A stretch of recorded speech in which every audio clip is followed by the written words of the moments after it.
আসসালামু আলাইকুম everyone, welcome back to my channel. So আজকে আমি দেখাবো কিভাবে ঘরের মধ্যেই খুব সহজে বানিয়ে ফেলবেন হোমমেড ঘি। তাহলে শুরু করা যাক। আমি এখানে প্রায় 2-3 মাস ধরে জমানো সর নিয়ে নিয়েছি। এখন এগুলোকে একটা বাটির মধ্যে নিয়ে নিচ্ছি। আজকে এই ঘিয়ের রেসিপি কিন্তু অনেক ধৈর্য ধরে দেখতে হবে, প্রত্যেকটা স্টেপসই কিন্তু খুবই ইম্পর্টেন্ট। একটাও কিন্তু মিস করা যাবে না, মিস করলেই কিন্তু রেসিপি নষ্ট হয়ে যাবে, আপনার ঘি পারফেক্টলি হবে না। এখন আমি ছানাগুলোকে একটু ভেঙে ভেঙে নিচ্ছি। ছানাগুলোকে এভাবে করে নেওয়ার পরে আমরা একটা ব্লেন্ডারের মধ্যে এই ছানাগুলোকে ব্লেন্ড করে নেব। সম্পূর্ণ ছানা দেওয়া যাবে না, একটু একটু করে আমরা ব্লেন্ড করে নেব।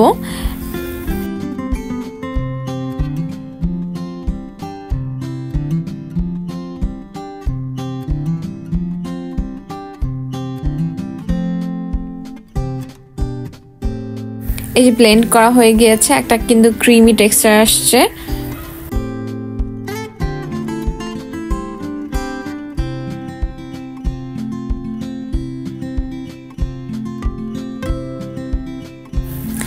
এই ছানাগুলোর মধ্যে একটু সামান্য করে পানি দেব, তারপরে আবার ব্লেন্ড করব। এভাবে সম্পূর্ণ ছানাগুলোকে আমরা ব্লেন্ড করে নেব। এই যে আমার সবগুলো ব্লেন্ড হয়ে গিয়েছে, অনেকগুলোই কিন্তু হয়েছে।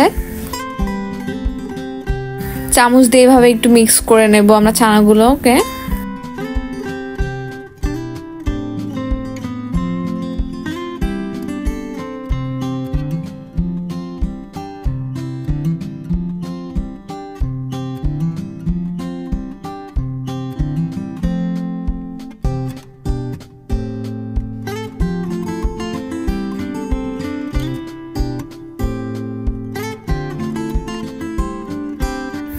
এখন এই ছানাগুলো আমি একটা প্যানের মধ্যে জাল করব।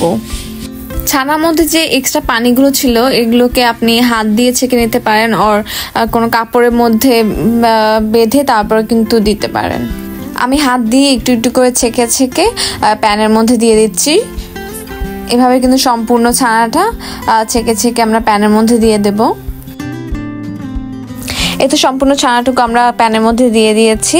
এখন লো ফ্লেমে আমরা কিন্তু জাল করব।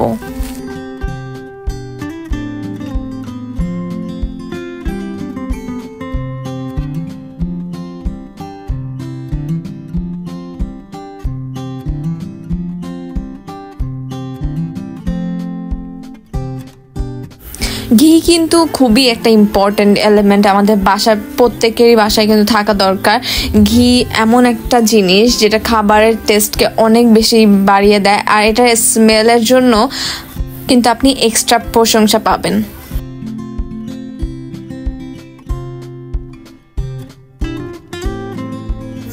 এই তো অনেকক্ষণ ধরে জাল করার পরে হাফ হয়ে এসেছে, এখনো কিন্তু ঘি হয়নি, আরো অনেকক্ষণ ধরে নাড়তে হবে। চুলার ফ্লেম কিন্তু একদম লো রাখতে হবে, বেশি জোরে দেওয়া যাবে না, তাহলে কিন্তু দুধগুলো পুড়ে যাবে। আরও আধা ঘন্টা পর এরকম দেখবেন যে তেল বের হয়ে আসছে ছানা থেকে। আমরা আরও 1 ঘন্টার মতন জাল করার পরে কিন্তু হয়ে যাবে।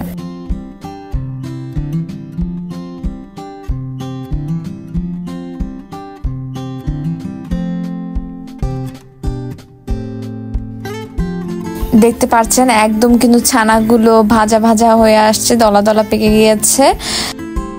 তো অলমোস্ট হয়ে গিয়েছে, আর একটু 10 থেকে 15 মিনিটের জন্য জাল করব আমরা।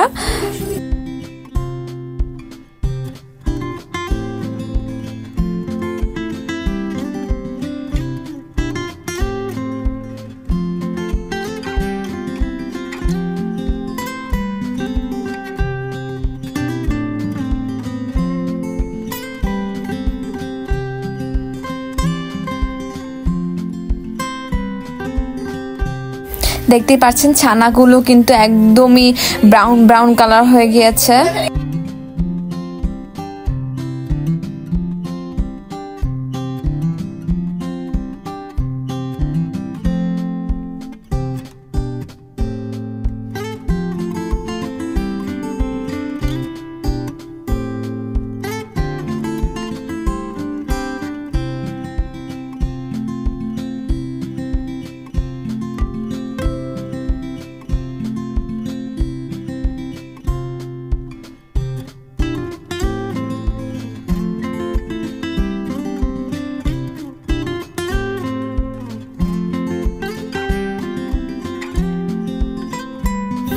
অপেক্ষার সময় শেষ, এখন আমাদের ঘি হয়ে গিয়েছে। ছানাগুলো দেখতে পাচ্ছেন একদম ফ্রাই হয়ে গিয়েছে, আর তেলগুলো কিন্তু আলাদা হয়ে এসেছে।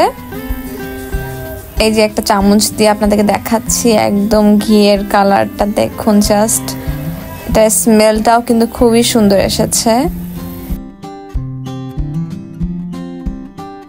আমার 2 বক্স ছানা থেকে কিন্তু এই পরিমাণ তেল হয়েছে, ঘি হয়েছে। অনেক কম হয়েছে কারণ দুধটাকে অনেক বেশি, আমরা ছানাটাকে অনেক বেশি জাল করেছি। তবু এখানে মোটামুটি হাফ জারের মতন হয়েছে আমার। সম্পূর্ণ তেলটিকে আমি জারের মধ্যে নিয়ে নিচ্ছি। এই যে দেখতেই পাচ্ছেন কালারটা কিন্তু একদম পারফেক্ট ঘিয়ের মতন এসেছে। এটা স্মেলটাও কিন্তু অনেক সুন্দর। এই ঘি কিন্তু আপনারা বাহিরেও রাখতে পারেন অথবা ফ্রিজের মধ্যেও রেখে প্রিজার্ভ করতে পারেন। এখন এরকম তেল তেল হয়ে থাকলেও কিন্তু এটা আপনি সারা রাত রাখলে দেখবেন যে জমে গিয়েছে।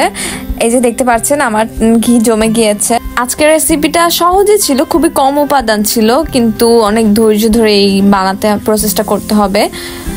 তো আশা করছি আপনাদের আজকের রেসিপি ভালো লেগেছে। ভালো লাগলে একটি লাইক দেবেন এবং আরো নতুন নতুন রেসিপির জন্য আমাদের চ্যানেলকে সাবস্ক্রাইব করুন। আল্লাহ হাফেজ।